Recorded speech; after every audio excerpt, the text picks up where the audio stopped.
Mitra, people have been devastated by the fires here. They have lost their homes, their communities, taken massive financial hits. People have also been indirectly affected. It's a lot emotionally. Where does one begin in the process of healing from all of this? I think we start by acknowledging, because sometimes the way to work with it, especially if we've been told we should be strong, is to really go into lack of acknowledgement or denial of what's going on. I mean, we need to acknowledge, but not stay there as a state of being, because that's what we normally do as human beings. Either we go to denial or in, sort of speak, stay in the burning state of like how bad it is. But I need to say what's going on.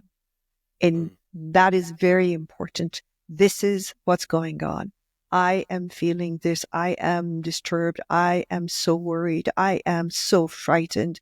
I cannot believe it. I am angry. Whatever the emotions are, acknowledging them and letting them be there if they're there. That's the first thing that we need to do for the process of healing. Opposite of what we think, we should just tough it up and just be positive. And I'm thinking, no, it's too early for me to be positive. I really need to see what's going on, feel what's going on in my bones, because my bones and my body knows, but I'm not acknowledging. So I'm in denial of my own state of being. Does that Mm, make sense? absolutely, yeah. It's acknowledging can be very tough, and logically it can be tough for some people. I know for me, my community was impacted. My entire neighborhood has been decimated by the fires. There's a tendency to say, you know what, I'm alive, my family's safe, thanks God, I can move on. But when I really reflected on it, there's a little bit of an experience of a death for me. And I haven't even been in Pacific Palisades for that long. Mm-hmm. I've been there for a year and a half. I can't imagine for the people who have spent their lives there, they're created their families there, were going to school there, the impact that that has had. And that really hit me that this is very similar to experiencing the death of a loved one, Or death of self, for that matter. an So aspect of self. Yeah. exactly. But it is, I mean, any loss, we experience it as if you're experiencing death.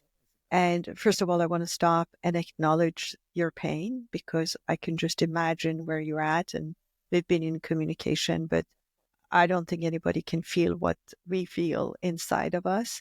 So, and also it is too early, because you're still probably, we all are, because I also live here. We are all in the state of shock. So it hasn't registered yet. We are registering, because as you and I are recording this episode, the fires are still going on. It hasn't stopped.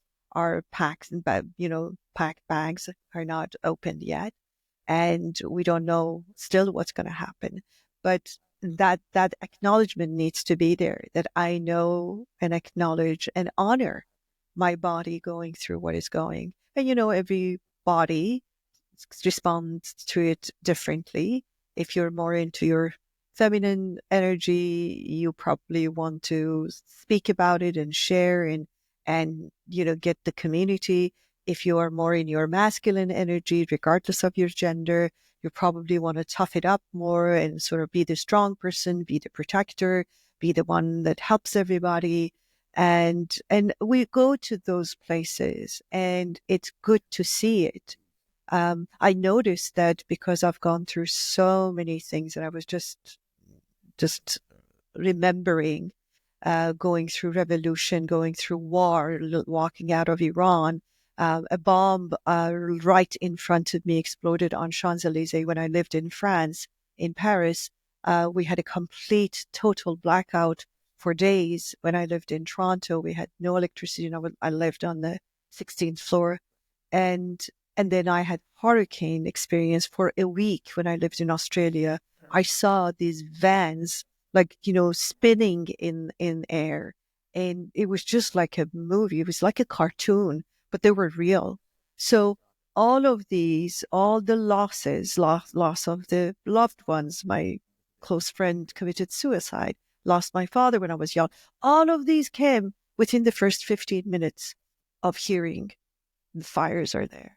Mm, And they had nothing to do with the fire.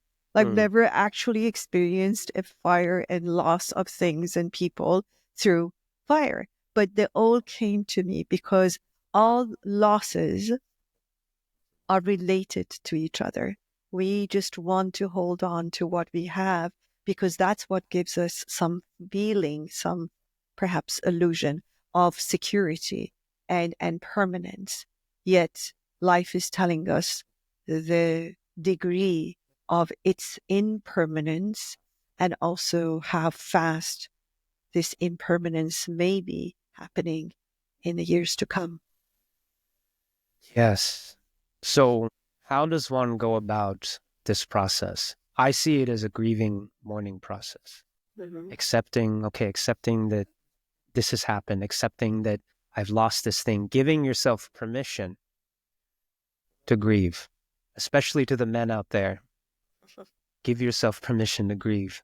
I know how hard it must be, especially for those men who have families, who have kids, who want to be strong for their kids and their partners. Yes.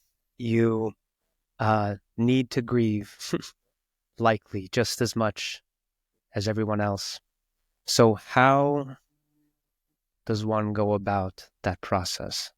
Depends on the one.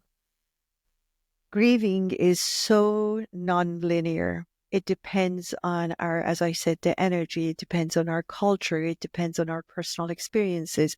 To have a formula is, especially for something like this at a time like this, to me is not useful. But I can have a menu. There is a menu to choose from. And that menu is very, very helpful. But I've never really accepted these formulas because of the work I do. And I look at it and I think, no, that's not necessarily true. This is really true.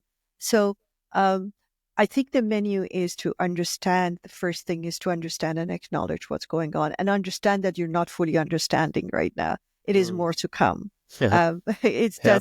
that's the way it is because the mind wants to set and say this is the way and that's the way. That's what I'm going to do. 1, 2, 3, 4. This is going to happen like this. Mm-hmm. And of course, most of the time it does it. I can have a very soft and gentle, like a point of reference for my processing, but it just know that it won't be as solid as you would like it to be, and as like in Mm-hmm. order of one, Mm-hmm. two, three, as you want it to be. So the first one is to really acknowledge that it's different for everybody. Like one person goes quiet completely, one person over talks, one Mm-hmm. person goes into isolation, one person wants the community, and those are all okay. There is no right way.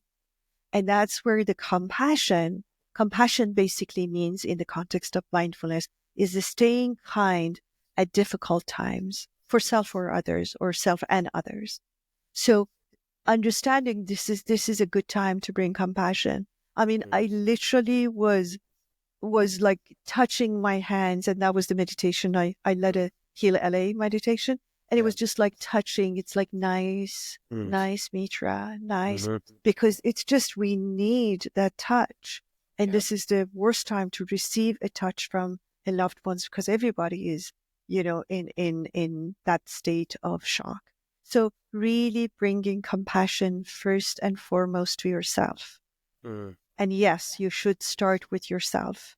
And Mm. that is very important that because as you said, there's so many emotions that come out.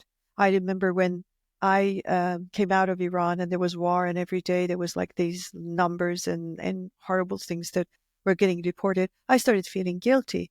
It's like, it was a no-win situation. Do I have fun and have a great life? It's like, oh God, while everybody is dying and like they don't have food to eat, or do I sit there and feel really down and contribute energetically to the lower frequencies and energies? What do I do?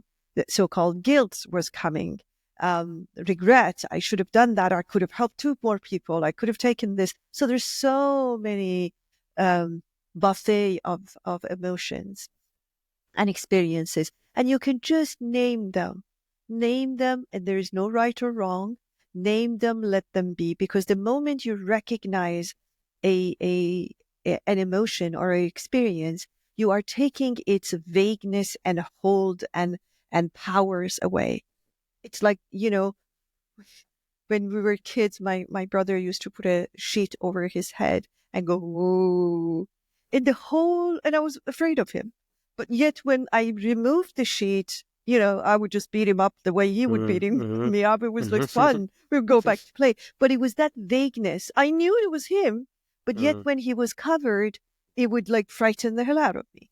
So Mm-hmm. it's just like that. When you Yep. uncover, it's like, yes, Ben, and you and I have been communicating. I am petrified. I am feeling guilty because my home didn't burn down.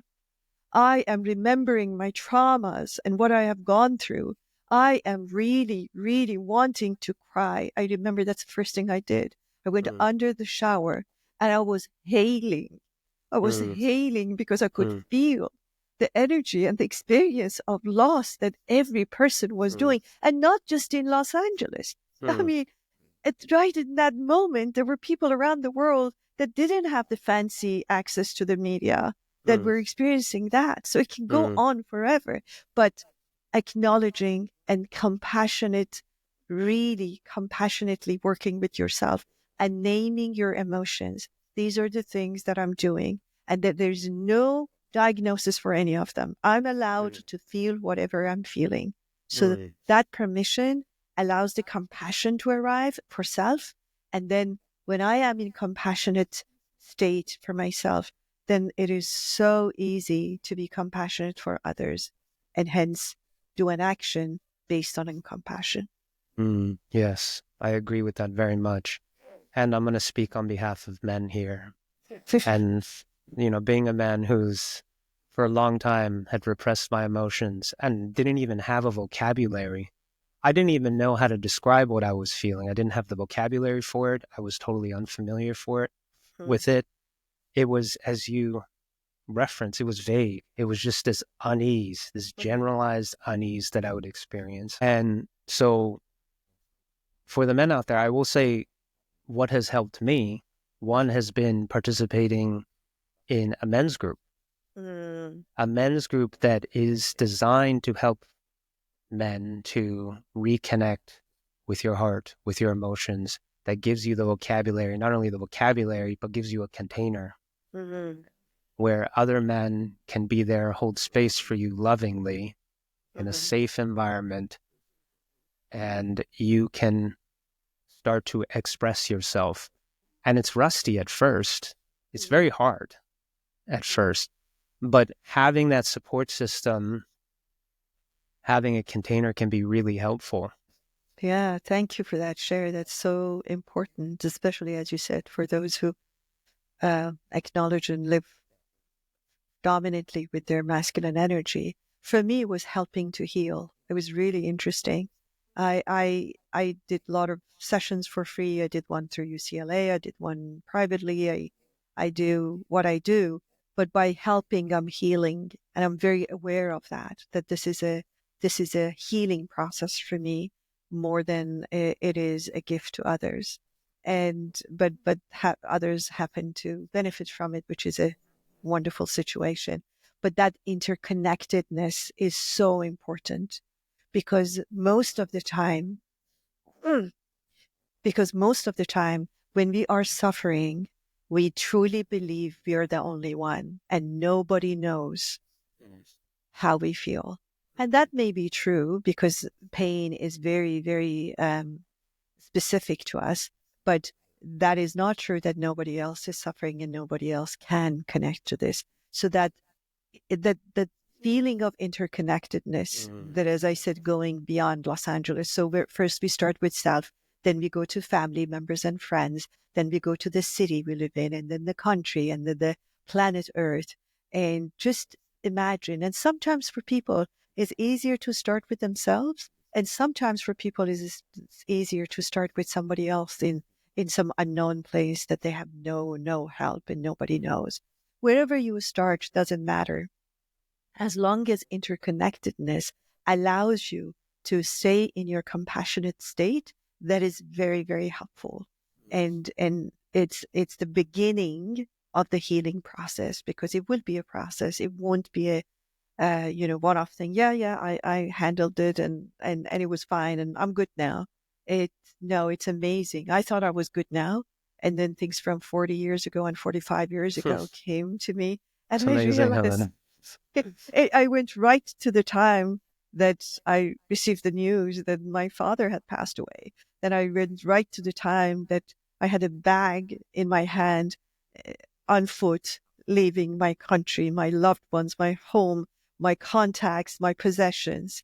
And I just like didn't know. I was just lost. I had no money. No, not correct. 800 francs. I had 800 francs, no visa, no place to go. And I was a young woman. I had no idea what would happen. We just walked out with the group of us on a bus, hoping that somebody will pick us up on the other side of the border in Turkey. So the question is, how can I stay compassionate to myself or to others or both? How can I understand as much as I can? Because I can't understand the whole picture. This is where we want to know it all because mind wants to figure it out. This is not the right time to figure it out. This is the time to say, what's the next step? What's the best next step for me? And then looking at it. And of course, there are different ways you can look at it: politically, practically, emotionally, financially. There's so many ways. And this is the beautiful reminder that I really am hoping through my work and through this podcast, I can communicate to people from a person who's gone through many, not all, because I never want to tempt the universe, but many experiences. Fire is my first one in Los Angeles. That we are much stronger than what we think we are. It's really interesting. Mm-hmm.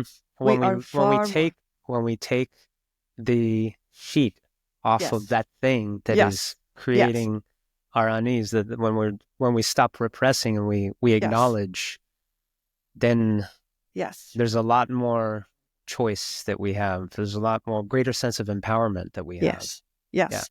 And when I visit, even, I'm not even talking about anything like that I've read in the book. I'm talking about when I visit my own life and I think, wow, did I do that? How? And I have no memory of how, but I know that we are far more resilient than we have been told and that we have believed that we are. I have seen that professionally. I have experienced that personally, and I keep seeing it every day. It is like, wow, I didn't think you, I didn't think they can do that. But you know what?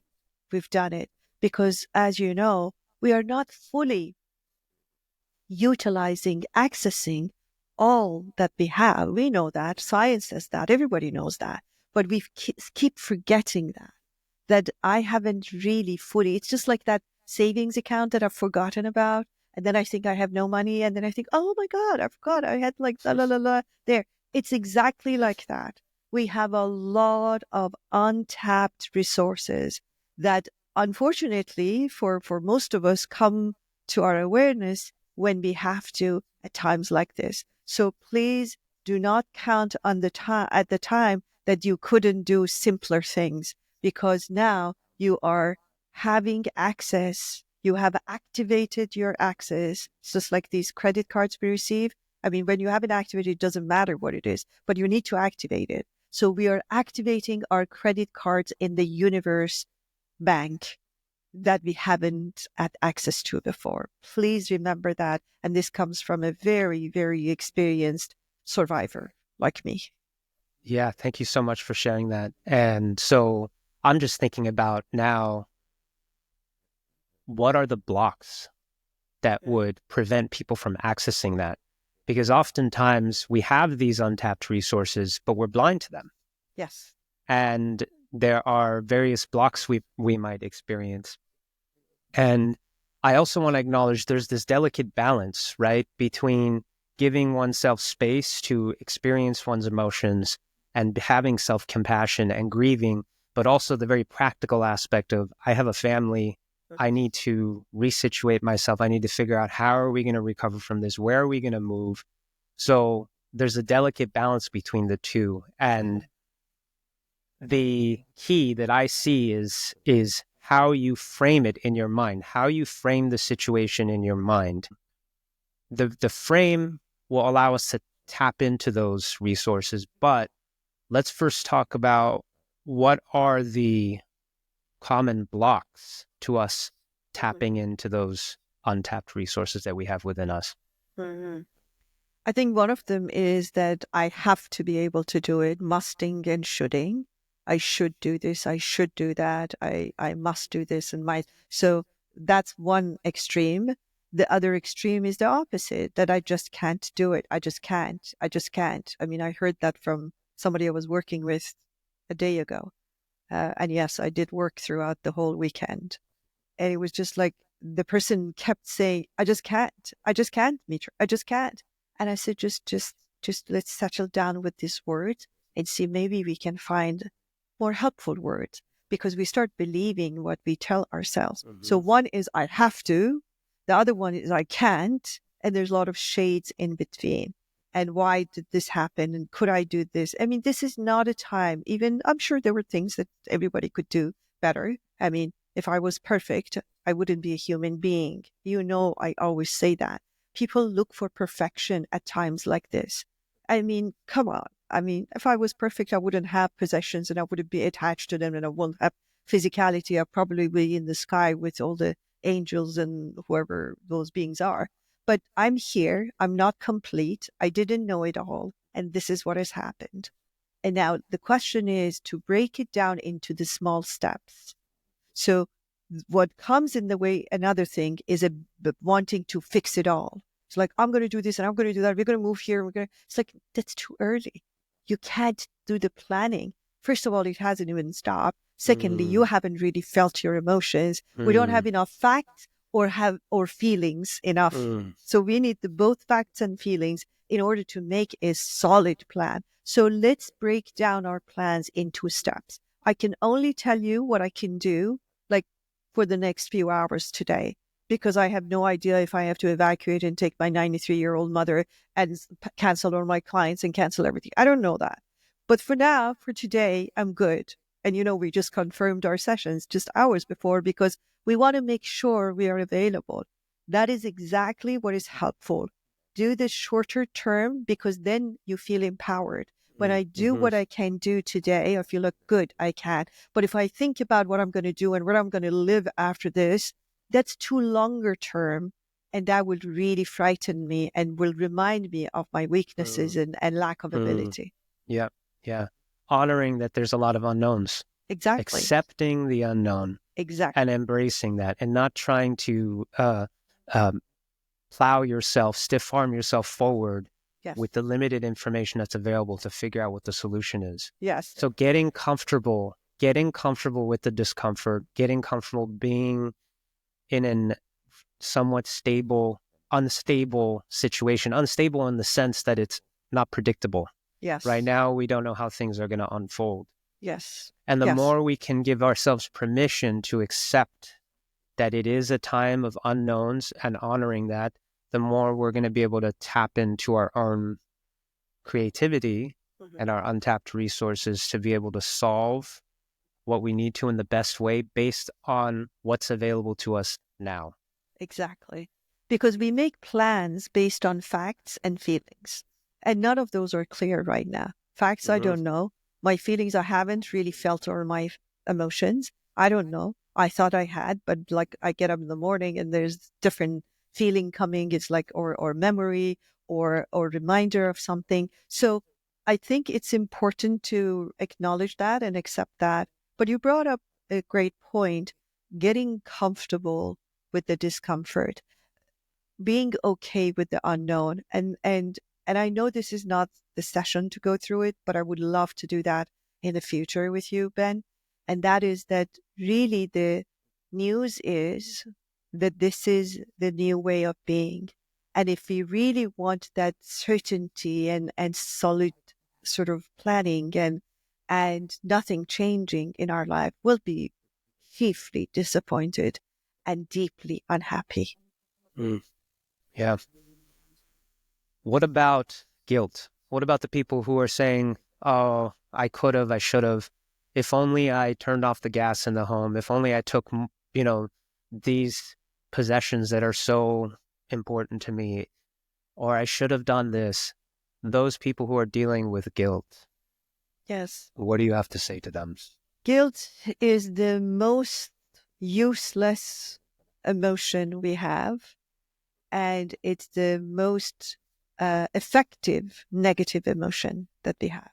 Mm. Because if you look at anything that people do regularly, uh, not by good energy, is based on guilt. It's amazing what guilt can make you do as a human being. So recognizing if there is a guilt, and when there's time, again, not now, we're going to learn from that, sure, but really acknowledging our incompleteness and accepting and honoring that. If I knew, again, I'm going to repeat that, if I knew everything, I wouldn't be here.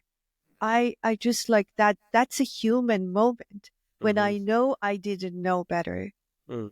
it's just like, oh, okay, I didn't know. I Mm-hmm. just didn't know better. But when I know better, I will do better. Mm-hmm. But if I didn't know, I mean, I just didn't know. How many of us had experienced this before? We didn't know. I had a friend who told me that she just recently collected all the jewelry of her mother, deceased mother, that would have been distributed between, kids, and decided that's a great idea to put it in a safe in Bank of America in Pacific Palisades. So imagine where that is now. Yeah. I mean, I know the safes are safe, but good luck finding yours or proving to your insurance company that you had everything in there. Mm. So that is completely gone as far as she is considering it. Mm-hmm. And she was talking about, I shouldn't have, if this was the great like loss in another area, if their home was another, everybody would have praised her. Thank you. That was so smart of you that you put it there in Pacific Palisade for whatever reason. Mm-hmm. So what do we know? We just Yeah. don't know enough in order to be perfect. Mm-hmm. To be perfect, you need to have perfect information, Mm-hmm. and we don't.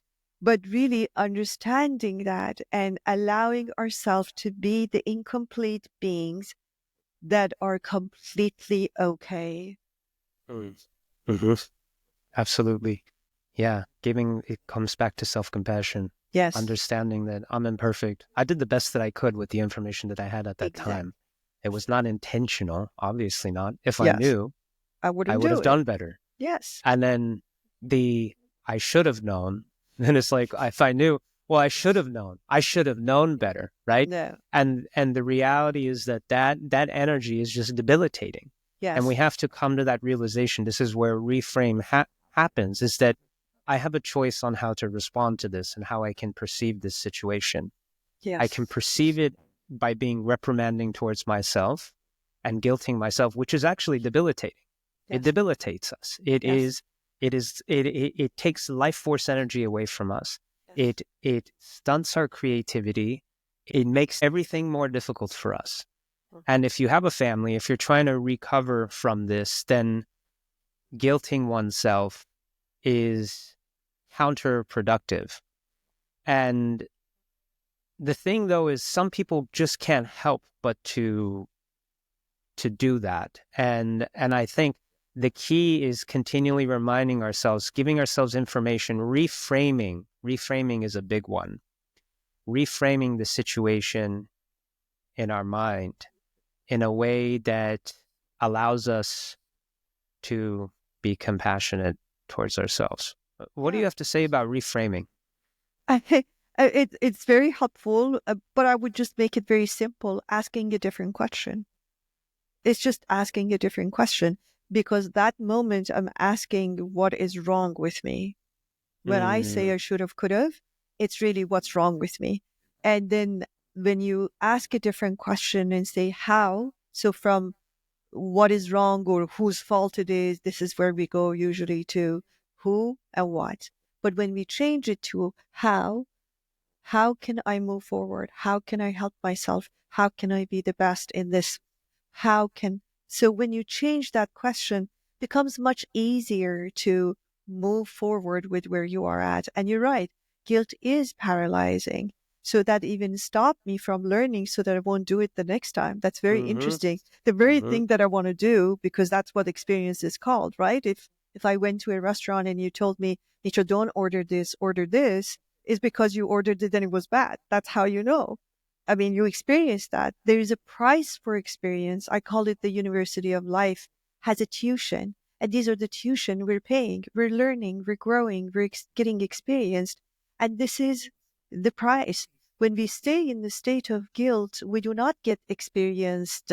We just go through negative experiences, which is the worst way of going through life. I have paid the price. It's just like using the university analogy. I paid the tuition, but I didn't graduate and didn't learn anything. Mm-hmm. So guilt, and it's fine. And we go there, and there's no problem if you find yourself there. Just notice that and say, guilt, name that, and then bring compassion to yourself.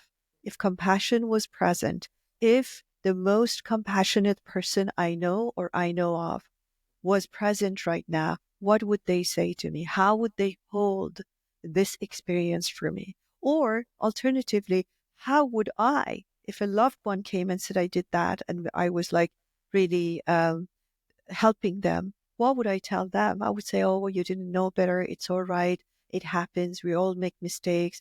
So those sort of imaginations or scenarios are very helpful for us dealing with it. And I think the most important part is that we need to have the compassion present.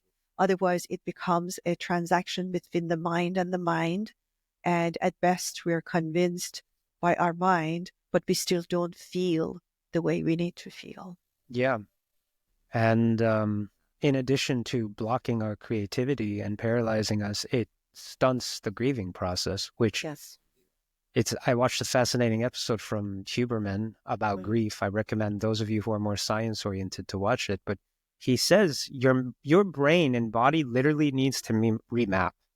Yes. You literally have to give yourself permission to grieve, to feel it out, and start to remap, which is part of the reframing in your brain. So your brain can adapt to what's going on so that you can move on and recover and heal. Exactly. That's why people can tell you after they lost a loved one, after years of having lost them, they still say, I cannot believe it.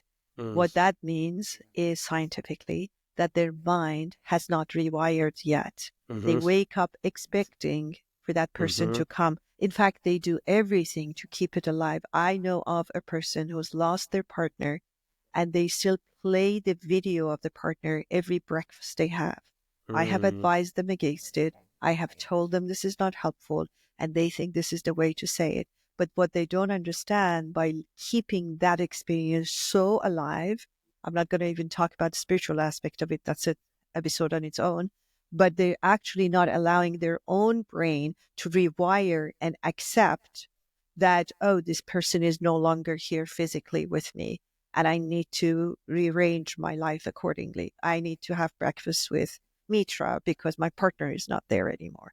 But they still are thinking that that person is and expecting. So when you bring and keep that expectation in your mind cannot possibly fathom to how to rewire and course correct basically Mm-hmm. and go to a place that it can. And believe it or not, it is wired to rewire. Mm-hmm. So your mind is capable of that, but you intentionally, but not knowingly, are stopping it from rewiring and helping you to move forward. Mm. Yes. And I want to mention some resources that I've used that has helped me with the rewiring process. Mm. One is somatic work, somatic therapy, especially Mm. for those people who have a hard time verbalizing your emotions, articulating them. Somatic therapy can be very helpful because it doesn't require verbal communication. It involves feeling and moving energy in your body. The other one is EFT tapping has helped me a lot, Correct. especially when I'm allowing myself to feel the emotions. There's a science to EFT tapping. It involves tapping various points in the body. I'm tapping for those of you who are watching the video. It's very simple. It's very basic. And EFT tapping helps regulate the nervous system. It helps bring the energy in the body back into balance as you're grieving. Because it can be, as we experience some of these emotions, it can be very overwhelming. It can be a lot. And we can reach a point where, like, wait, I don't know if I can deal with this. I don't want to deal with this. It's going to derail me. I need to be focused and I need to be productive. I can't focus on feeling emotions. Well, EFT tapping helps just rebalance things as you're going through that process. So you can look that up. Breathing, we've talked about this. As we're experiencing emotions, we can do box breathing or other breathing techniques that help regulate the nervous system. And then you mentioned it earlier, the physical touch can be really helpful. Yes. So, what did you want to say? I said my teddy bear has been very helpful.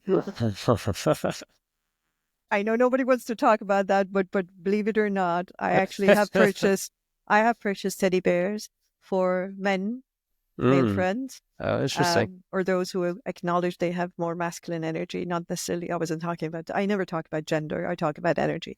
And that has been very helpful. First rejection is like, oh, we don't do that. We're not a kid. We're not a girl. And then they become very friendly with their teddy bear. And there is a reason for that, joking aside. It's really connecting to our gentle side.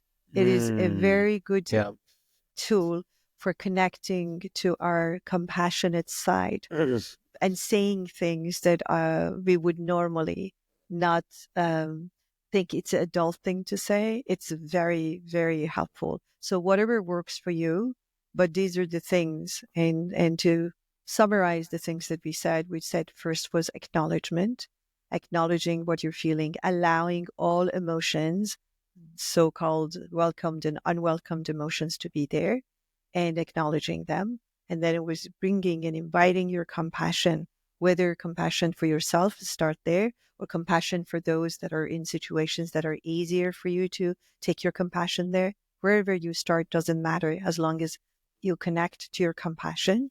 And then we talked about changing your questions, or reframing, as you called it, that what is this experience and what's going on in me, letting go of perfectionism and thinking that you should have known and could have known and would have changed the whole life of people. No, that's not true. I mean, there's a reason we're all experiencing this, and we're going to find out the reason later on. That's another episode. But really doing that is very important.